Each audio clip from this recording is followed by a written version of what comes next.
Finch ဆိုတဲ့ကောင်လေးကတော့အင်ဒီယားနားပြည်နယ်မြို့ငယ်လေးတစ်ခုမှာနေတဲ့တတိတနေတဲ့လူငယ်တယောက်ပါ။ဒီနေ့မှာသူလမ်းလျှောက်ထွက်ရင်းတချင်းနားထောင်နေတော့တစုံတစ်ခုကိုတတိထားမိပြီးရက်လိုက်ပါတယ်။အဲ့ဒီမှာ Violet ဆိုတဲ့ကောင်မလေးတယောက်တထားပေါင်ပေါ်မှာရက်ပြီးခုံချမလားဆက်ရှင်တက်လာမလားစဉ်းစားနေတာကိုတွေ့လိုက်ရတယ်။ Finch ကအနားသွားပြီးဘာလုပ်နေတာလဲလို့မေးလိုက်တော့ Violet လန့်သွားပြီးသူ့ကိုငေးကြည့်နေတယ်။သူတို့နှစ်ယောက်ကကြောင်းတူပဲဆိုတာ Finch တတိထားမိလိုက်တယ်။ Violet ကတော့စိတ်ဆိုးပြီးသူ့ကိုထွက်သွားဖို့ပြောပါတယ်။ဒါပေမဲ့ Finch ကမသွားဘဲတရားပေါင်ပေါ်မှာသူမနဲ့အတူတူတက်ရက်လိုက်ပြီးစကားဆက်ပြောတယ်။သူကတရားပေါ်မှာဟန်ချက်ထိပြပြီးနောက်ပြောင်လိုက်တော့ Violet လည်းနည်းနည်းစိတ်ငြိမ်သွားပုံရတယ်။မကြခင်မှာပဲ Violet ကြောင်းပြန်တက်တယ်။သူ့တငယ်ချင်း Amanda ကပါတီတစ်ခုလာဖို့ဖိတ်ပေမဲ့ Violet ကစကားမပြန်ပါဘူး။ Finch နဲ့ Violet ကတော့ကြောင်းမှာအကြည့်ချင်းစုံပြီးအနေရွာခက်နေကြတယ်။ Finch ကကြောင်းအတိုင်ပင်ခံဆရာနဲ့တွေ့တဲ့အခါသူ့အခြေအနေကိုမေးတော့ကောင်းကောင်းမဖြေပဲအတွေ့အခေါ်ဆန်ဆန်စကားနေပဲပြောနေခဲ့တယ်။သူ့ကြောင်းပြက်ကနှင်ပတ်ချပြီးမို့ကြောင်းထုတ်ခံရနိုင်ကြောင်းတတိပေးခံရပေမဲ့အဖွားနေမကောင်းလို့ပါဆိုပြီးစင်ကျင်ပေးခဲ့ပြန်တယ်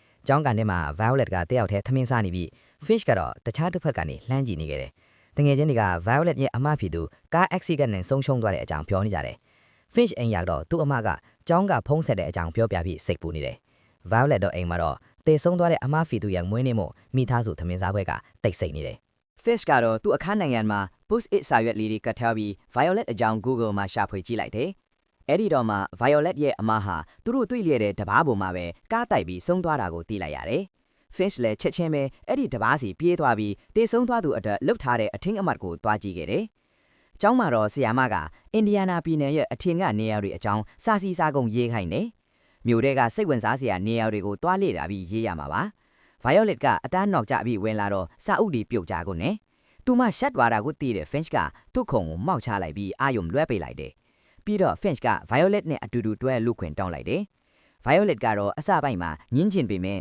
သူ့အမေကအပြင်ထွက်ပြီးတငယ်ချင်းတွေနဲ့တွေ့ဖို့တိုက်တွန်းတာကြောင့်ပါတီတစ်ခုကိုတွားခဲ့တယ်။ဒါပေမဲ့တိတ်မကြခင်မှာပဲစိတ်မပါတာနဲ့ပြန်လာခဲ့တယ်။အိမ်ရောက်တော့ Finch ကသူ့ကိုတချင်းဆိုပြပြီးဖုံးဆက်ဖို့ဖျောက်ထားတဲ့ဗီဒီယိုတစ်ခုတင်ထားတာကိုတွေ့လိုက်တယ်။ Violet ကဖုံးဆက်ပြီးဗီဒီယိုကိုပြန်ဖြတ်ခိုင်းတယ်။ Finch ကတွေ့ဖို့ချင်းလိုက်တော့ Violet လက်ခံလိုက်တယ်။သူတို့လမ်းလျှောက်ရင်း Finch ကအဲ့ဒီနေ့တပားပေါ်မှာသူမရဲ့အသက်ကိုကယ်ခဲ့တာသူပါလို့ပြောပြီးကျောင်း project ကိုအတူတူလုပ်ဖို့ပြောတယ်။ Violet ကသူ့မိဘတွေကကင်းလွတ်ခွင့်တောင်းပေးထားလို့မလုပ်တော့ဘူးလို့ညင်းခဲ့တယ်။နောက်တနေ့မှာ Finch ကားမောင်းလာတော့ Violet နဲ့ဆုံပြီးနောက်ဆုံးမှာတော့ project အတူတူလုပ်ဖို့သဘောတူလိုက်တယ်။ဒါပေမဲ့ Violet ကကားမစီးရဲလာကြောင်းစပိန်နယ်ပဲသွားရမယ်လို့ပြောပါတယ်။သူတို့နှစ်လောက်အင်ဒီယားနားပြည်နယ်အနှံ့စပိန်စီးပြီးစိတ်ဝင်စားစရာနေရာတွေလိုက်ရှာကြတယ်။စကားပြောရင်းနဲ့ Violet ကသူ့မွေးရက်မြေကယ်လီဖိုးနီးယားကိုပြန်ကျင်တဲ့အကြောင်းပြောပြတယ်။သူတို့ပထမဦးဆုံးအနေနဲ့အင်ဒီယားနားရဲ့အမြင့်ဆုံးနေရာဆိုတဲ့ကြောက်တုံးလေးစီရောက်သွားတယ်။တကယ်တမ်းကျတော့ကြောက်တုံးပူပူလေးတုံးပါပဲ။အဲ့ဒီအပေါ်မှာရက်ပြီးရဲစရာလုပ်ရင်းနဲ့နှစ်ယောက်သားရေမောခဲ့ကြတယ်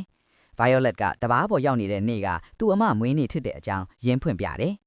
Finch နဲ့ Violet တို့ online ကနေစကားပြောဖြစ်ကြပြီး Violet က Finch ကိုဟန်ဆောင်မနေဖို့ပြောတယ်။ Finch ကစာမပြန်ဘဲ Violet အိမ်ရှိကိုရောက်လာပြီးအပြင်ထွက်ဖို့ခေါ်တယ်။သူတို့နှစ်ယောက်မြို့တွေက graffiti နေရန်တွေရှိတဲ့နေရာကိုရောက်သွားကြတယ်။အဲ့ဒီမှာ Violet ကသူ့အမအကြောင်းထပ်ပြောပြတယ်။နောက်တနေ့မနက်မှာ Violet တယောက်စိတ်အခြေအနေပိုကောင်းလာတာကိုသူ့အမေကသတိထားမိတယ်။ကျောင်းရောက်တော့ Violet ငယ်ချင်းက Finch ဟာအန်ဒီအများပြီးကြမ်းတမ်းတဲ့သူလိုသတိပေးတယ်။ Violet ရဲ့လောကထဲမှာ Finch ထည့်ပေးလိုက်တဲ့ကြောက်တုံးလေးကိုတွေ့ရပြီးမင်းအလဲပဲလို့စာရေးထားတာကိုဖတ်လိုက်ရတယ်။ Finch ကသူမကိုပြန်လဲရှင်တန်းစေခြင်းတဲ့သဘောနဲ့ပေးတာပါ။နောက်ပိုင်းမှာ Finch ကကျောင်းသားတွေနဲ့အဆင်မပြေတာကြောင့်အကူအညီပေးအစီအစဉ်တစ်ခုကိုတက်ရောက်ရတယ်။သူက Violet အိမ်ရှိကိုနောက်တစ်ခါထပ်ရောက်လာပြန်တယ်။ဒီတစ်ခါတော့မိုင်60လောက်ဝေးတဲ့နေရာတစ်ခုကိုကားမောင်းသွားဖို့ခေါ်တယ်။ Violet ကညင်းပေမဲ့သူ့မိဘတွေကခွင့်ပြုလိုက်တာကြောင့်လိုက်သွားခဲ့ရတယ်။လမ်းခရီးမှာဖြောင်းခင်းတွေကိုဖျက်မောင်းရင်း Violet ကသူ့အမဆုံးခွာသွားတဲ့ကား accident အကြောင်းကိုအသေးစိတ်ပြောပြတယ်။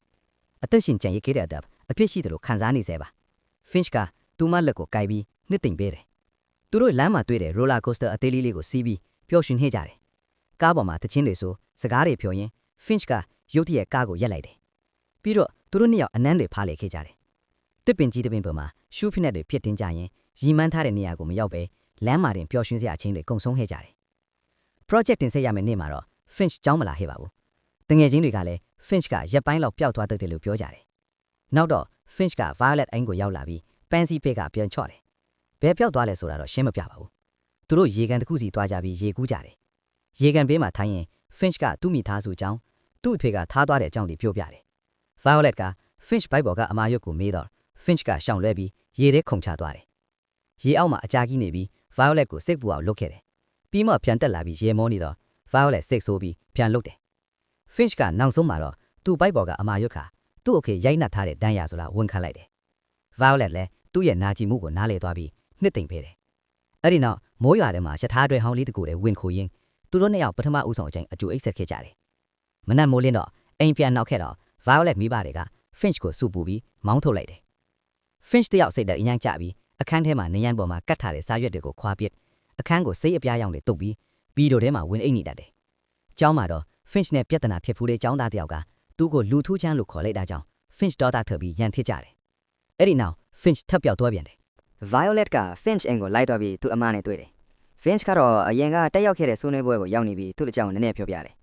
Violet က Finch အခန်းထဲမှာရှုပ်ပွားနေတာပဲမြင်ပြီးစိတ်မကောင်းဖြစ်နေတယ် Finch ကသူ့အမစီသွားပြီးသူ့အဖေအကြောင်းမေးမြန်းတယ်သူ့အဖေမှာကောင်းကွန့်ရှိလားလို့မေးပေမဲ့အမကမရှိဘူးလူဆိုးပဲလို့ပြောလိုက်တော့ Finch ပိုးပြီးစိတ်ဓာတ်ကျသွားတယ် Finch အိမ်ပြန်ရောက်တော့ Violet ကသူ့အခန်းထဲမှာစောင့်နေတယ်အခန်းကဘာလို့ရှုပ်ပွားနေတာလဲလို့မေးတော့ Finch ဒေါသထွက်ပြီးသူ့ကိုတယောက်တည်းထားခဲ့ဖို့အော်ပြောလိုက်တယ် Violet ဝမ်းနေပြီးပြန်သွားခဲ့တယ်နောက်ပိုင်း Violet က Finch ကိုဖုန်းဆက်ပြီးမကင်ပါဘူးသူမအရင်ကအဖြစ်အပျက်တွေအတွက်တောင်းပန်ပြီးပြန်လာဖို့ပြောတယ် Violet ကသူ့အဖေကိုဖွင့်ပြပြပြီး Finch ဟာသူမကိုကယ်တင်ခဲ့တဲ့သူကောင်းတစ်ယောက်ဖြစ်ကြောင်းပြောပြတယ်အဖေကလည်း Finch ကိုတွားရှာဖို့တိုက်တွန်းတယ်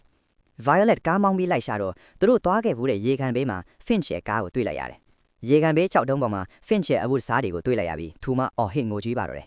Finch ကရေကန်ထဲမှာဆုံးခွာသွားခဲ့ပါပြီ